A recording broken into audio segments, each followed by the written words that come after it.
The wind in Fort Munro howled like a ghost lost in time. It swept through the stone alleys of the remote mountain town, rattling the windows of Captain Adeel Khan's home. The structure was old but sturdy, built by his grandfather before the earth ever touched the stars. Its sandstone walls held memories Adeel didn't like to revisit. Memories of battle, loss, and the long, heavy silence that followed peace. The doorbell rang. 3 short chimes. A deliberate pattern. He glanced at the old analog clock on the wall, 3:08 a.m. No one respectable knocked at this hour. Adeel slipped the safety off the plasma pistol tucked in the drawer and approached the door silently, his instincts from the field still sharp despite 2 years of civilian life. He opened the door. A figure stood beneath the porch light, tall and draped in a deep gray cloak that shimmered with faint pulses of bioluminescence. Her skin was silver, almost liquid under the faint glow, her face both alien and heartbreakingly human in its grief. Beside her stood 2 small children, wide-eyed and silent, their skin the same strange hue, their features unfamiliar but expressive.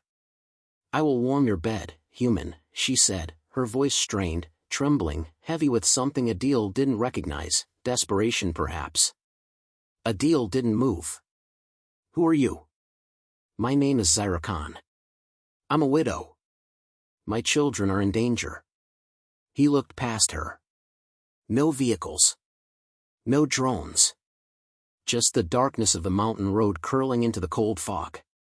"You've got the wrong man," he said and began to close the door. One of the children reached out, hand small and clawed, and clutched his coat sleeve. The grip was light, but something in it, trust, maybe, stopped him. Zaira Khan's gaze didn't waver. "They killed my mate. On Earth. On neutral ground. Now they want my children too." Adeel exhaled slowly. "And what does that have to do with me?" "You're human. You're unpredictable. Dangerous, even when cornered. That's what they fear. I need that." He stepped back, motioned them inside with a nod. 5 minutes. Then you explain everything." The kettle hissed in the kitchen while the children huddled together on the couch, still wordless. Zaira Khan sat opposite him, her posture regal even in exhaustion. Her cloak now draped over the chair, revealing armor beneath, ceramic mesh, scarred and dull. "My mate was a Zyphorian envoy," she began. "He believed in peace. In diplomacy with your Federation. That belief got him assassinated 3 weeks ago in Geneva." "I saw that on the news," Adeel said. "Said it was a rogue faction." "It wasn't rogue. It was planned. Coordinated. His death was just the beginning. They want the bloodline gone. My children are heirs." Adeel leaned forward. "You're saying political assassination is spilling into Earth's territory?" "It already has. My security detail is dead. They tried to reach me on the moonport, failed. I ran. You expect me to fight interstellar assassins?" He gestured at himself. "I grow tomatoes now." Zaira Khan didn't flinch. "You're more than that. You were special recon. You neutralized insurgents in the Martian uprising. Your record isn't classified anymore, Captain Khan." He cursed under his breath. "I came here to forget that record." "You can't forget who you are," she said quietly. "No one truly does." The kettle clicked. Adeel poured 2 cups of tea and slid one across the table. "Why not go to the Federation?" he asked. "I tried. They offered relocation. Witness protection. Off-world exile. But the people hunting us? They don't obey jurisdiction. They will find us. Unless we disappear in plain sight. Like hiding in a dusty border town." "Exactly." Adeel glanced at the children. One of them, the older, was tracing circles into the couch cushion with a glowing fingertip. Not bored, focused. Calculating. "What do you want from me?" "Shelter. Until I can contact those I trust. And if they come before then," she paused. "You know what to do." Adeel took a long sip of tea. The bitterness helped him think. You talk like you've already decided I'll help. I'm here, aren't I? He looked out the window. No drones. No red markers. Just silence and fog. Do they know where you are? They will, soon. He tapped a finger on the tabletop. He hated this. The uncertainty. The threat. The pull of duty. But deeper than hate was something else, a quiet rage. That this woman, whatever species she was, had no sanctuary. That children were being hunted like targets. And that Earth's allies still let this happen. You have one night, he said at last. Just one. Zaira Khan inclined her head. Thank you. Don't thank me yet. I'm still hoping you leave before sunrise. She rose, gathering her children. We'll take the guest room. We won't be a burden. As she passed, the youngest looked up at Adeel with large, violet eyes. Will the bad men come tonight? No, Adeel said, forcing calm into his voice. Not tonight. But when he lay in bed an hour later, plasma pistol on the nightstand, every creak of the house made his hand twitch. They wouldn't wait long. And he knew, deep in his bones, he'd already made his choice. The morning was cold, unnaturally so. Fort Munro, perched along the jagged cliffs of the Suleiman Range, never quite woke with the sun. It crept out of darkness slowly, as if reluctant to face the new day. Captain Adeel Khan stood in his garden, hands stained with soil, pretending life hadn't changed overnight. A trowel rested near a half-dug planter box. The tomato seeds in his palm now felt like an insult. He stared at the treeline just beyond the stone wall. The silence wasn't peaceful anymore. It was listening. Behind him, the house was quiet, too quiet for a place now holding 3 extra lives. Zaira Khan was efficient. She'd cleaned the guest room, made breakfast, and disappeared into the shadows of the house like she had lived here for years. The children followed her without a word. Not frightened, trained. Adeel didn't like it. He returned inside, placed his pistol on the table again. He wasn't ready to holster it.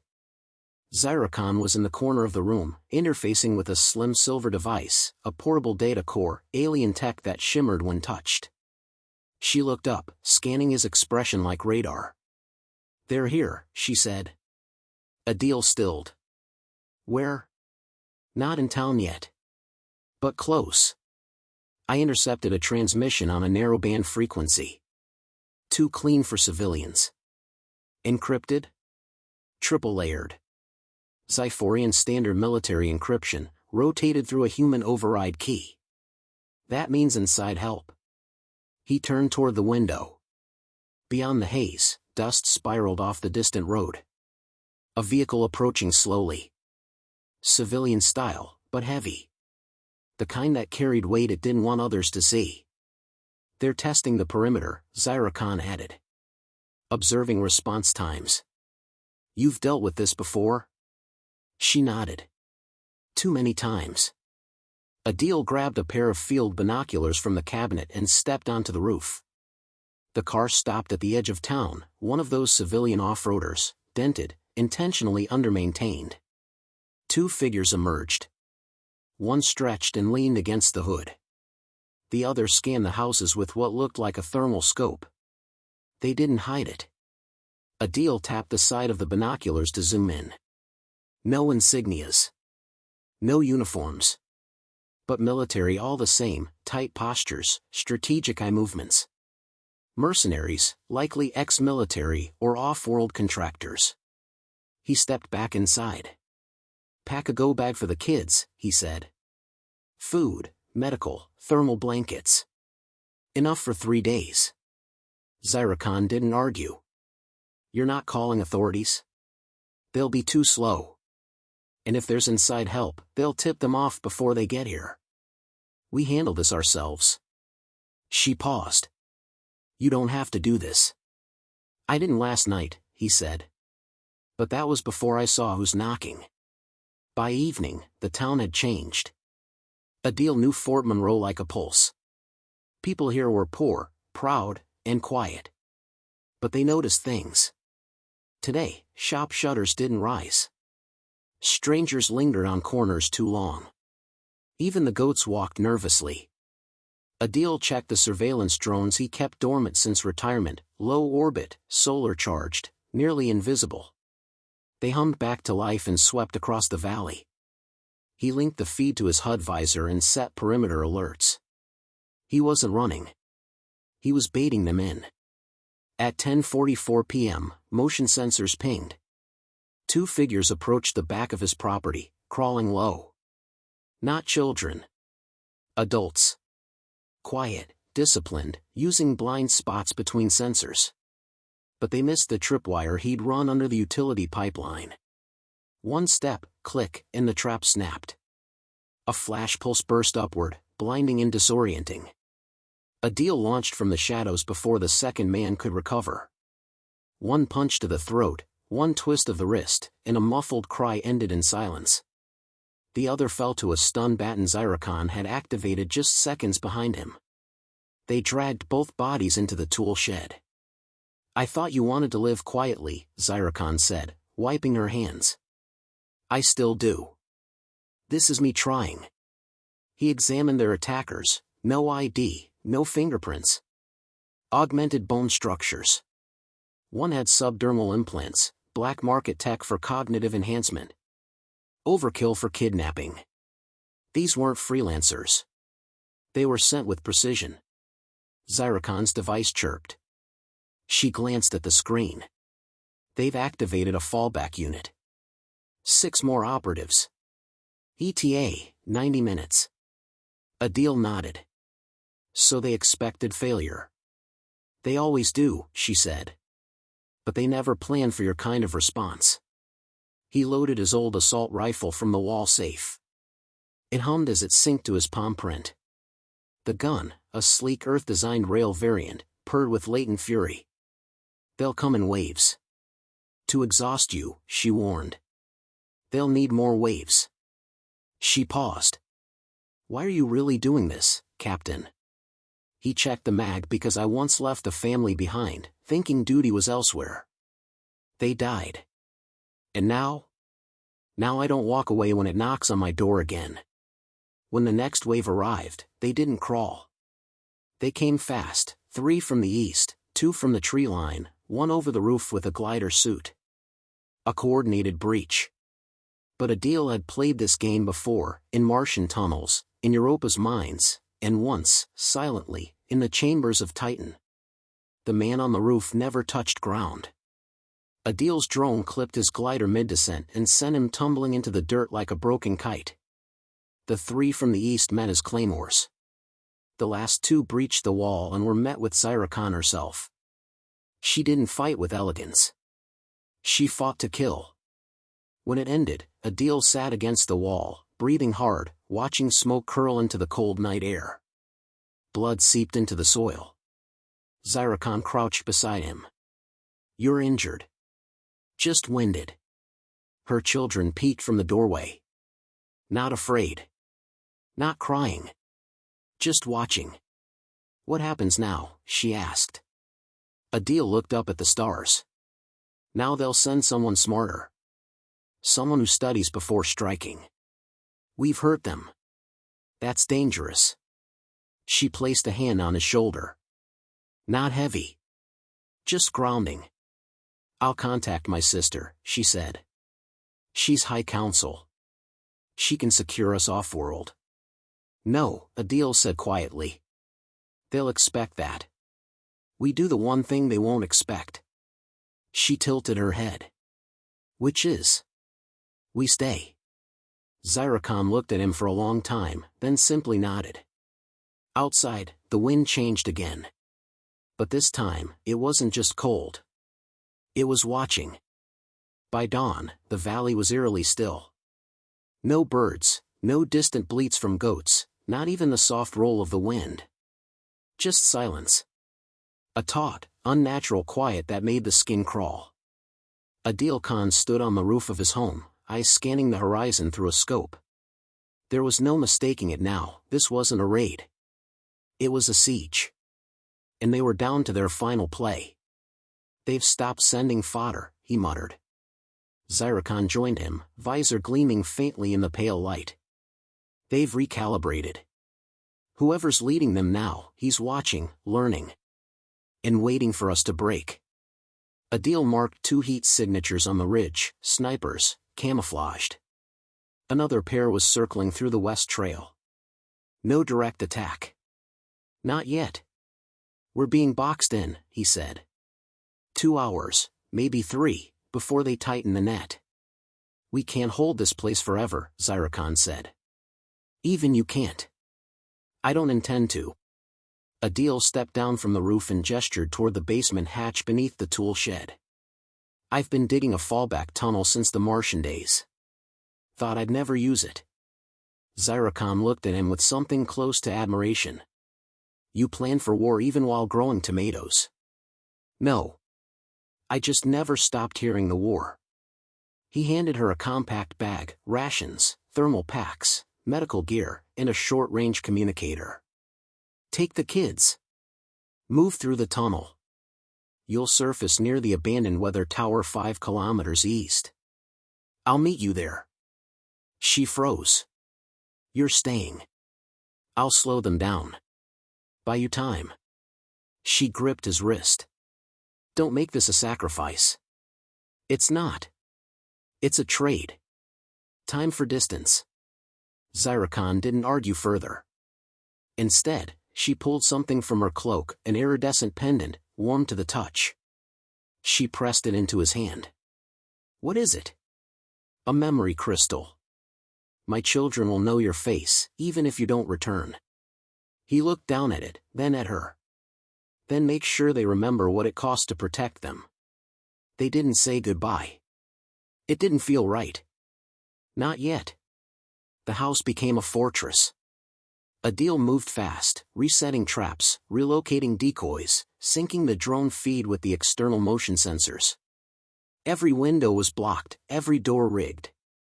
The old house, once his retreat, now bore the scars of what it truly was, a soldier's last redoubt. At 8:31, the breach began. A low whine pierced the air as a jamming field collapsed his external comms. Then came the first shell, plasma, precise, punching through the southern wall in a spray of burning dust and shattered brick. Adeel didn't flinch. He was already inside the kill zone. The first 3 attackers stepped through the smoke, armored, swift. He fired 2 shots. Center mass. The third he let through, then dropped him with a trap-triggered charge from the ceiling. They weren't amateurs. They were sent to end him clean. But he wasn't here to fight clean. From the stairs, a flashbang exploded. Adeel vaulted over the landing, rifle tucked tight. 2 more combatants rushed in, one carrying a suppression shield. Adeel fired at the wall beside them, triggering a chemical detonation. Flame shot sideways. Screams followed. He moved through smoke and ruin like it was second nature, memory guiding every step. His breath came fast, but his mind was clear. Then, silence. Too fast. Too easy. The roof exploded inward. A hulking figure dropped through the gap, taller than a man, armored head to toe in a black exosuit, powered by a Zyphorian fusion core. This wasn't a soldier. It was a hunter. The assassin stepped forward. Adeel Khan, it said, voice processed through static. The ghost of Mars. I retired, Adeel replied, raising his rifle. The assassin fired first. Adeel dove, barely clearing the blast radius. His weapon slid across the floor. He scrambled for the detonator under the rug, slapped it. A sharp boom. The floor beneath the assassin collapsed, taking it into the cellar. But the suit absorbed most of the damage. Adeel grabbed a plasma cutter from the bench and followed. The cellar was chaos, burnt beams, crackling fire, broken support columns. The assassin rose from rubble, helmet cracked, exposing part of its synthetic face beneath. You're fighting for something not yours, it said. I'm fighting for what's right. It charged. Adeel ducked under the first swing, slashed upward with the plasma cutter. Sparks burst. He caught a second hit across his ribs, cracked armor, pain flaring white-hot. He drove the cutter deep into the assassin's abdomen, twisted, and shoved. The assassin screamed, a digital warble, then dropped. Adeel fell back, coughing hard. The heat, the smoke, it was getting worse. He staggered upstairs, grabbed a fire suppressant canister, and emptied it into the growing blaze. He didn't have long. Outside, the remaining enemy units regrouped. He counted 6. No time to reload. He grabbed his sidearm, one last charge pack, and moved to the front door. The enemy breached. He let them see him, bloodied, unarmored, upright. They hesitated. That's when the blast hit. Behind the attackers, the weather tower exploded. Not real ordnance, Adeel had rigged the tower's old hydrogen battery as a decoy. Khan had planted the beacon. As the enemy turned, disoriented, Adeel fired the last charge into the detonation pack buried in his front yard. The concussive blast took them all. Dust and silence.